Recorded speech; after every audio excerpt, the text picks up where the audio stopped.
These are the oldest stories, online at oldeststories.net. Upon his deathbed, the great king Hattusili I proclaimed, "Now Mursili is my son. You must recognize him. You must install him. Truly, much courage is given to him by the gods. The gods will only install a lion in place of a lion. And when rebellion stirs up again, all assembled here must be helpers for my son." Technically, Mursili was the grandson of the dying king, but in the elevation to son was implied both an adoption and a statement of the royal heir. When no other had been loyal, Mursili had listened to the king in life, and was being rewarded for it with a little more advice. Hattusili urges him that, "If you keep the word of your father, you will eat bread and drink water. When the vigor of youth is in your heart, then eat 2 or 3 times a day, and be attentive. But when old age is in your heart, then get drunk and cast away the word of your father." Truly, the final testament of the king really does seem in places to be exactly what it claims to be, a faithful, if sometimes rambling, transcription of the man's dying words. Indeed, he urges Mursili repeatedly to drink bread and eat water, indicating that he should eschew alcohols and more luxurious meals, for a temperate and healthy king will raise a mighty kingdom. He urges all who would protect the new king to avoid division and factionalism, and for Mursili to be decisive when necessary and merciful when possible. And then, in the middle of a ramble about factionalism, he appears to interrupt himself and exclaim, "Oh, son, what's in your heart? Do it!" Almost certainly, the dying man knew of Mursili's ambitions, or had planted them in the boy himself. He then turned to his primary wife, and, in what may have been his final words on the earth, exclaimed, "Do not reject me! Don't! Keep consulting those behind me, and I will reveal my word to you. Wash me well, hold me at your breast, and at your breast protect me from the earth." And with this, the builder of the Hittite Empire passed to his gods, and the young Mursili ascended to the throne of the great king. And it seems young was the operative word, likely still an adolescent, since in his testament Hattusili had prohibited him from going out on campaign for his first 3 years, until he had come fully of age. During this time, he appears to have either had a regent or a tutor by the name of Pimpira. Some of Pimpira's advice included telling the young king that he should give bread to the one who's hungry, give clothing to the naked, bring those distressed by the cold into the heat. But such is the poor state of documentation surrounding Mursili's reign that we can't be completely sure that Pimpira existed, or was part of his court, or was alive during the correct century. Similarly, we may have a text from his education, either as a prince or a young king, in which a handful of situations from his adoptive father's court were highlighted for the youth's edification. Commonly called the Palace Chronicle, it is most commonly accepted as being directed towards young Mursili, but there is so much that's unclear that it could well have been from a young Hattusili, or even from Anita, a century or 2 earlier, looking back to his father's court. Still, it's the best look we have as to what the young Mursili may have been taught in his formative years, and so well worth looking at. It's a difficult text. It's structured into episodes of a few sentences describing an occurrence, typically a transgression, and the outcome for the transgressor. For an example of both the structure and the oddity, there is Mr. Papa was a certain temple official. In the city of Tarakima, he sold off the bread and beer meant for the soldiers. They caught Mr. Papa and poured salt into a mug of beer and forced him to drink it. Then they took a clay pot and smashed it on his head as punishment. Later, he was caught selling the soldiers Walhi liquor, so they smashed another clay pot on his head. As we'll discuss at some point, the Hittites had a law code that took a great deal of inspiration from Mesopotamian codes, including Hammurabi's famous laws. But as we can see here, in practice, crime and punishment seems to have taken on a much more impromptu and, dare I say, creative character at times. Some of the stories are much more difficult to understand without a bit of context and expansion. Mr. Nunu was the man of the city of Herma in the land of Arzawa, in the southwest of the kingdom. He did not bring the silver and gold to the king, as was his obligation. Instead, he brought the silver and gold he found to his own house. The man of the city of Huntara exposed him. The former king sent a command and brought Mr. Nunu to him, and wrote a message to replace Mr. Nunu with Mr. Sharmashu. But before Mr. Sharmashu left, the Golden Spearmen, a contingent of the king's highest guards, caught Sharmashu and Nunu and tied them both together. The guards then grabbed a relative of Mr. Nunu and butchered the relative before both Nunu and Sharmashu. The next morning, the former king met the bodyguards and pretended to be in shock to see both these dignitaries bound and covered in blood. He demanded an explanation from his guards, at which point the Golden Spearmen, who had turned their shirts inside out to hide the blood, put their shirts right again to show off the blood. Before the king, and with the message about the consequences of embezzlement clearly delivered, Mr. Sharmashu began to cry that he had not even yet had the chance to go to Arzawa. He'd never even seen Arzawa. And the king said, "Go. This has come straight from the heart." Though whether he meant the message had come from the king's heart or the blood had come from the victim's heart is unclear. The intended meaning, either way, is unquestionable. Not all deal with justice, however. In a passage too convoluted to quote directly, a fellow named Ishpadashinara was a potter who was elevated to the rank of administrator of a city.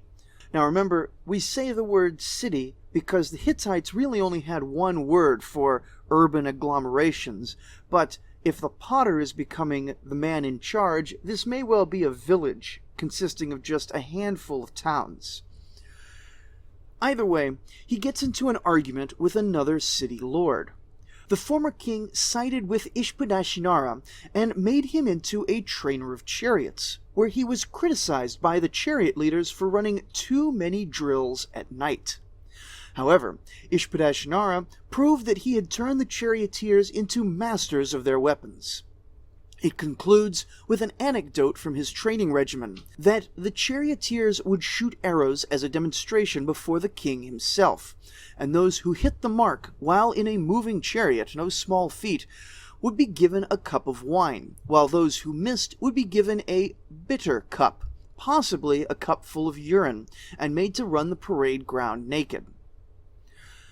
All in all, it gives us an image of a people who think like we do in many ways, and still manage to come to some very divergent conclusions compared to what we would think right today.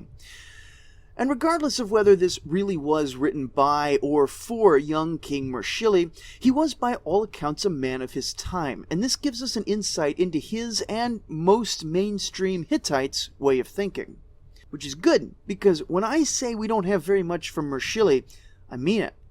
Even though I'm sort of selling him here in the episode title as a pivotal figure, most dedicated histories can't fill more than a page on him. The texts that reference him total less than a dozen lines, and almost all his accomplishments during his 30-year reign are completely unknown. We know basically two things about him for sure: his two great campaigns and his death.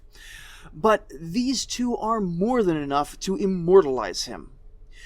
His first few years, maybe under Regent Pimpira, and maybe a few years after that, needed to be spent reconsolidating power after the tumultuous death of his grandfather, maybe disciplining parties who hadn't liked his grandfather's deathbed edict, and maybe bringing wayward vassals back to closer alignment with Hattusha. All vassalage was done in service to individual kings, not to the Hittite state itself, and so Mursili would needed to have made contact with all surviving vassals to renew their oaths. But once he was confident he ruled over a unified kingdom, perhaps just as soon as he was old enough, needing to prove himself, needing to get vengeance for his predecessor, and facing the same strategic concerns Hattusili had, he assembled his first army in the spring, sometime around 1615 BCE. When we discussed Hattusili's campaigns, we looked at who would be called up, but we didn't have too much to say about how they were equipped and employed. In many ways, it wasn't too different from the armies of Babylon at around the same time. A fighting man might carry spear, axe, and small shield, probably a bow as well, though in Anatolia the axe was more often exchanged for a slightly curved sword in a style probably borrowed from the Phoenicians to the south, though made into a distinctive Hittite pattern with the addition of a crescent shape at the end of the pommel. Armor was extremely light. The Babylonian metal helmets are exchanged for leather caps over long flowing hair. And it's debated whether the average footman wore a light cloth armor vest or went completely shirtless into battle. The shield, as well, was of very light wood and leather construction, probably meant to be discarded after any battle where it saw use. Interestingly, this panoply was fairly consistent from King's Guard to conscript, and while it's suspected that professional soldiers may have had higher grade equipment, the visual gap between the different classes in the army was likely quite small.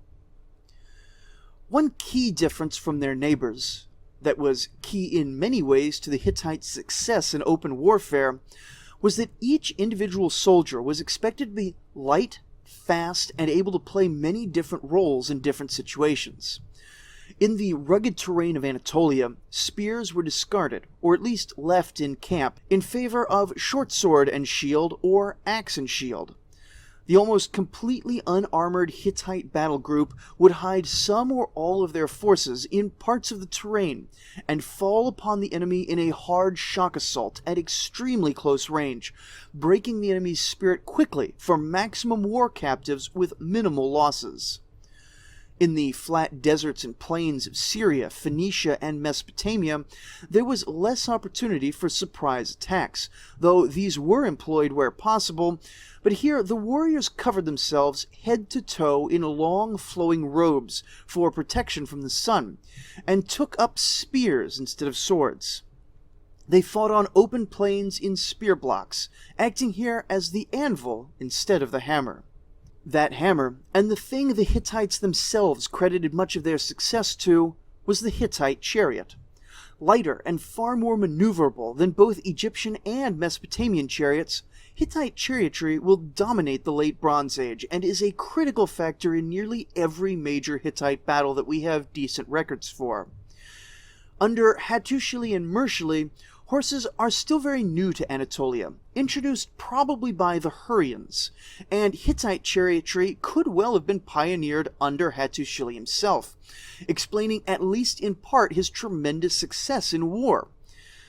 Early on, Hittite chariots appear to generally follow the same patterns as Egyptian ones: 2 solid wheels, 2 riders, 2 strong horses.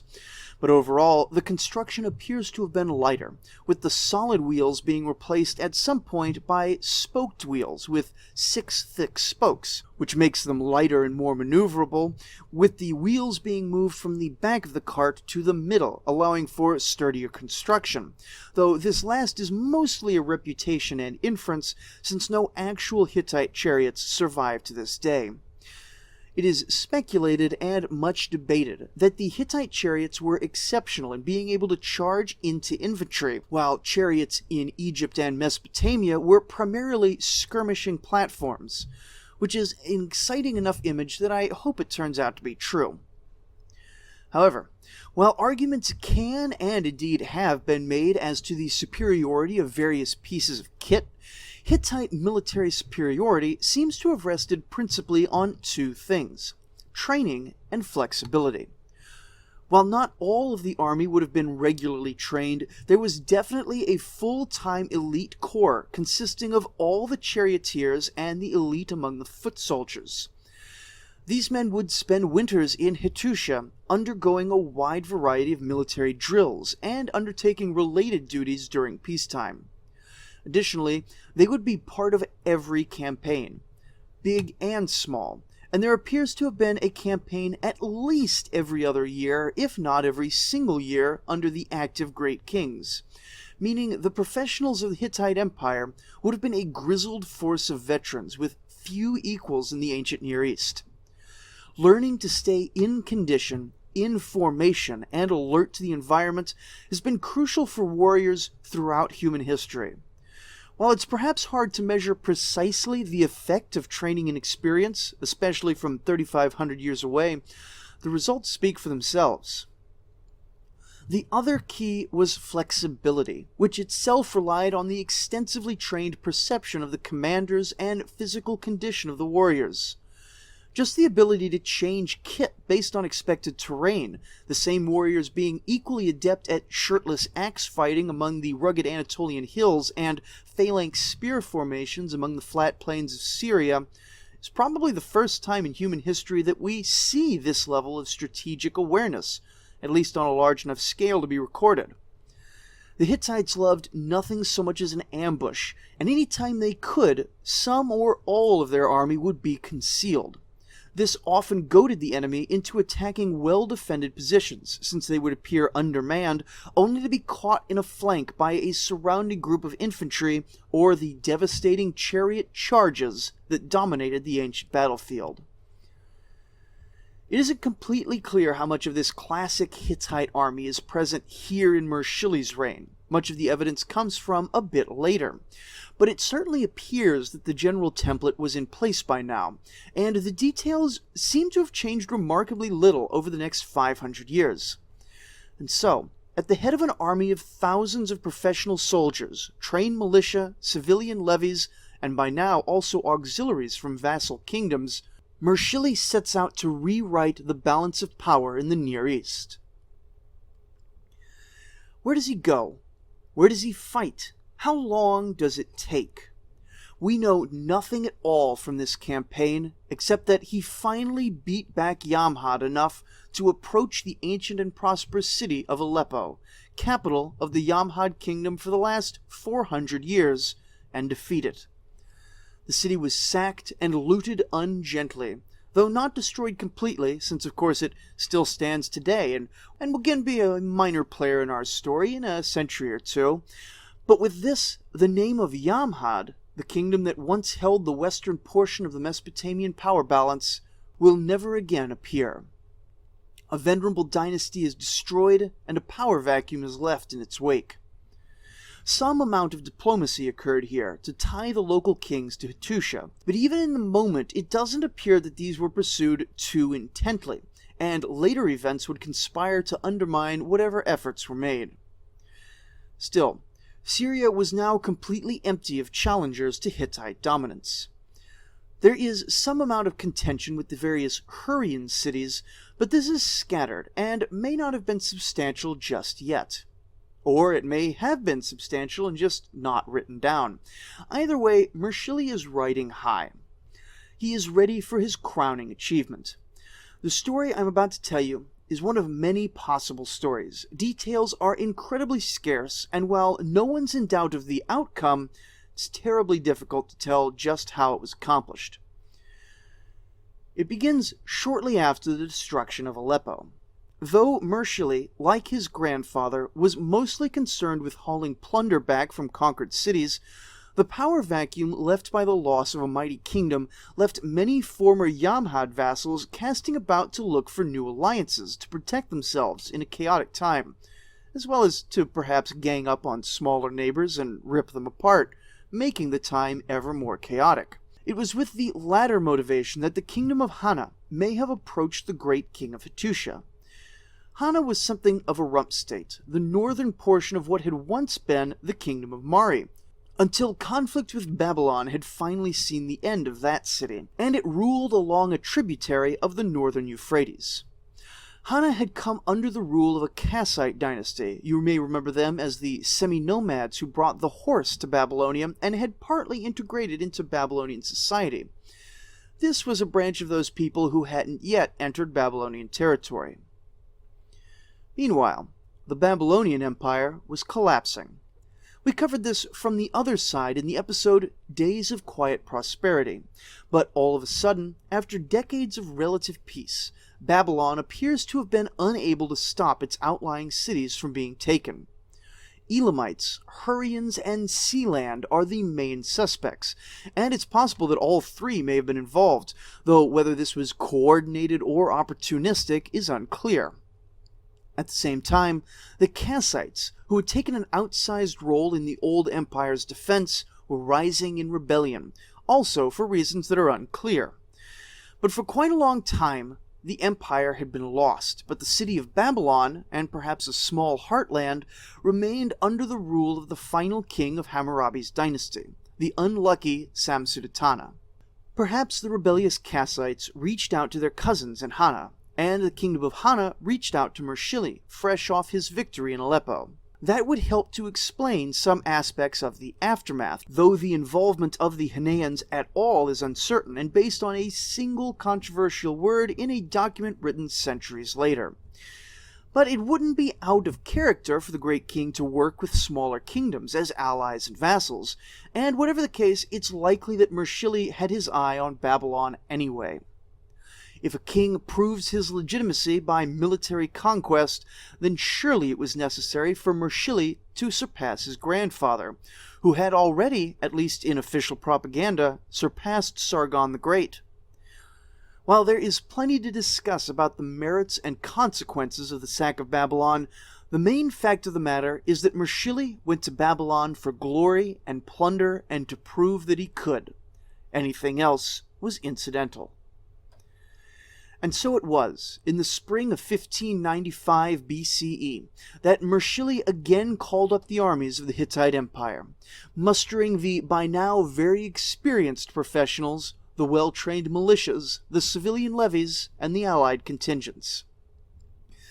Perhaps the sack of Aleppo had afforded him enough wealth by now to hire mercenaries, though he may not have needed them.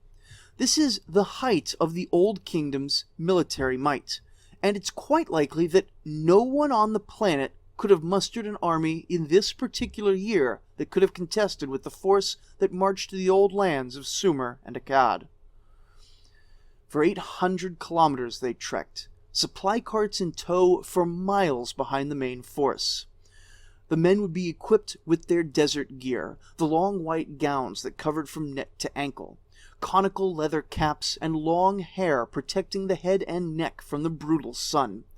A short spear of maybe 5 feet in length in hand, and maybe, though this is disputed, a small wood and leather shield, just slightly smaller than torso-sized. The chariots were disassembled in the carts, not being built for the rigors of a long travel, and those carts were pulled by donkeys to keep the chariot horses rested. If a foreigner, or someone from our time, came to look at the column, it may have been difficult to pick out the king and the elite warriors from among the similarly clad men-at-arms. This didn't mark a spirit of equality, just a recognition that, for the Hittites, light and plain armor was best for their way of war. Finally, the Hittites arrived in Babylon and destroyed the city. The lack of detail here might make us think that this was a quick and easy affair, but even with the decline of the empire, the walls of Babylon were still high, the population was large, the armories were well stocked, and the soldiers were veterans of numerous conflicts. The Hittites had no love for protracted sieges, and so it was almost certainly furious assault after furious assault, with every trick they could imagine and a substantial cost in lives. But finally, the mighty walls were breached, the people enslaved, their belongings heaped up into the now nearly empty supply carts, and the city burned to the ground. We aren't sure what happened to the king, the final heir of Hammurabi's dynasty, but he either died fighting or died as a captive some time after. The great god Marduk, patron of Babylon, who had finally failed in his protection of the mighty city, allowed himself to be carried out of the Esagila temple to a new home. For some 500 miles, men, women, and children were forced marched across open desert, hauling their own possessions like beasts of burden for their new owners. The Hittites were not gentle, and the crossing would have weeded out the undesirable old, sick, and weak slaves. But neither did they consider themselves needlessly cruel. Though this long baggage train would have been an incredibly tempting target for raiders, they still proceeded at a much slower pace and provided grain and water for the transportees. After all, it was no good taking slaves if you weren't going to keep them alive, even though this likely stretched out the return journey to a full 2 months, plus a possible stop in the kingdom of Hana on the upper Euphrates. When they arrived at Hattusha, there would have been a tremendous amount of celebration. The great king had just accomplished something almost unthinkable, an expedition across the known world to overcome the ancient center of civilization. His miles-long plunder train would speak for itself, though no doubt the king and his priests spoke a lot as well to make sure no one missed the point. The slaves would be divided up according to skills, with the farmers and herdsmen likely being assigned to lands where they could live relatively well, accumulate private wealth, and eventually escape their status a few generations down the line. The craftsmen would be collected into small factories, and the unskilled laborers would likely find less happy fates. The attractive women would be sold off as concubines for the wealthy, while the rest of the women would either join their slave husbands in farm and pasture, or spend their days in small factories for textiles, potteries, and the like.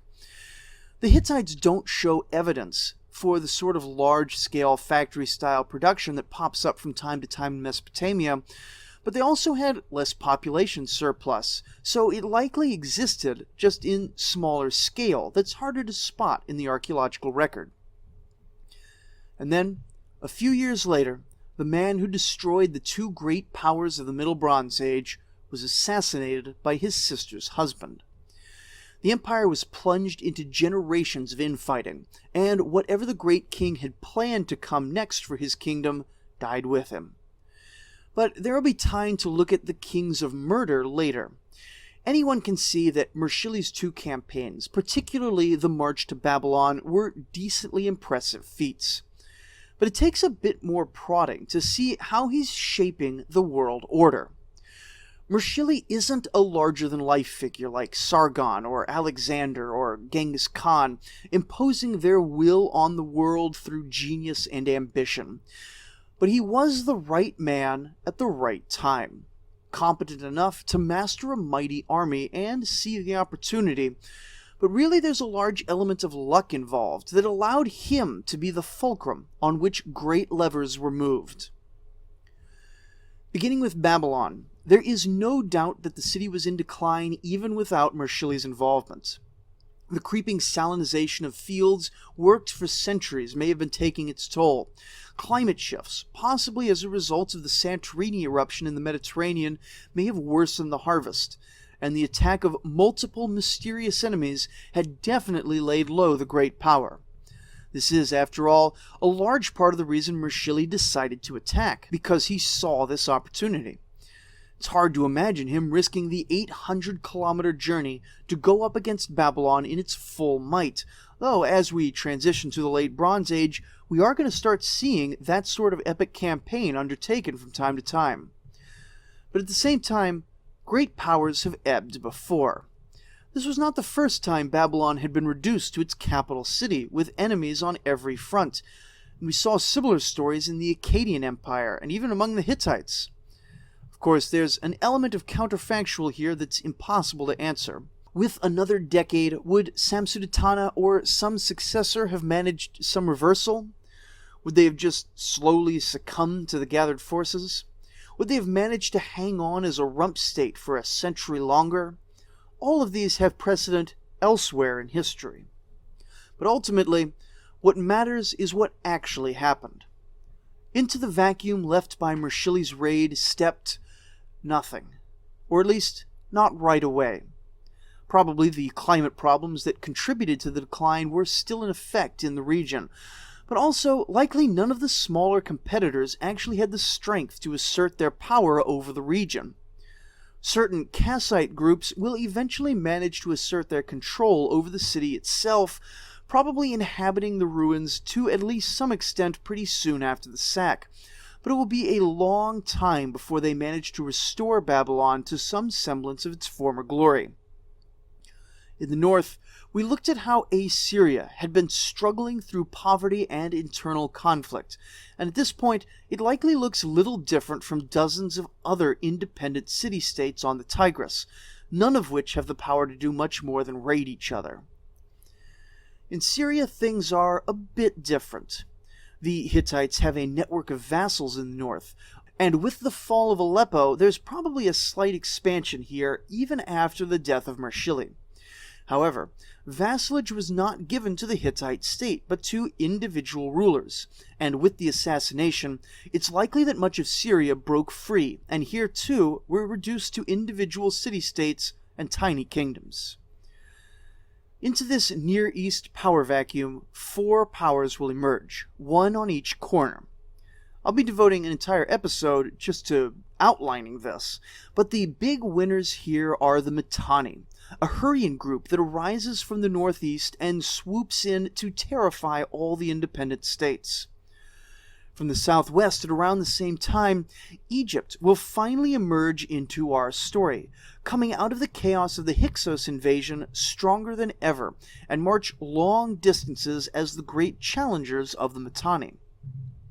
The Hittites in the northwest are in for a century or more of internal chaos, and while they won't be collapsing completely like under Anita, Labarna, and Hattushili, they will be receding for just long enough to allow these new players space to stretch their legs.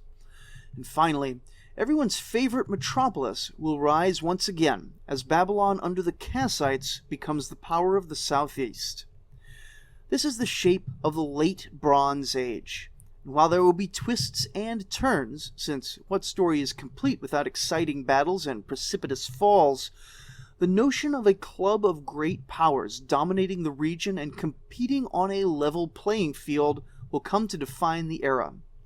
It's going to be pretty good, and I'm excited for these stories. And all of it comes about because Mursili, in his ambition to surpass his grandfather, wiped the slate clean, just as some great powers were rising. Plus the fact that he was assassinated, preventing the Hittites from taking full advantage of the power vacuum and building their own region-wide empire. I've teased 2 stories now, the dynastic struggles in Hattusha and the great power politics of the late Bronze Age, and we'll definitely be getting there. But next week, I want to pause again in our story and look away from the kings who dominate our narrative. For the average Anatolian living under Hittite rule, life looked in many ways different from his contemporaries in Mesopotamia, who we looked at in the Hammurabi series. I want to spend some time in the towns and villages that dot the Anatolian hills and valleys. So join us next time for the peaceful though strenuous life of the craftsmen and farmers of the Hittite Empire. Thank you for listening.